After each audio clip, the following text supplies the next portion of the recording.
ہواؤں کی قسم جو نرم نرم چلتی ہیں پھر زور پکڑ کر جھکڑ ہو جاتی ہیں اور بادلوں کو ابھار کر اٹھا لاتی ہیں، پھر ان کو پھاڑ کر جدا جدا کر دیتی ہیں۔ پھر فرشتوں کی قسم جو وحی لاتے ہیں تاکہ عذر دور کر دیا جائے یا ڈر سنا دیا جائے کہ جس فیصلے کا تم سے وعدہ کیا جاتا ہے وہ ہو کر رہے گا، جب تاروں کی چمک جاتی رہے اور جب آسمان میں شگاف پڑ جائیں اور جب پہاڑ ریزہ ریزہ کر کے اڑا دیے جائیں اور جب پیغمبروں کے لیے وقت مقرر کر دیا جائے، بھلا ان کاموں میں تاخیر کس لیے کی گئی؟ فیصلے کے دن کے لیے۔ اور تمہیں کیا خبر کہ فیصلے کا دن کیا ہے؟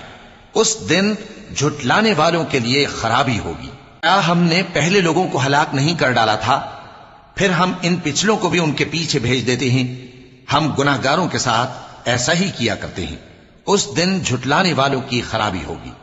کیا ہم نے تم کو حقیر پانی سے نہیں پیدا کیا، پھر اس کو ایک محفوظ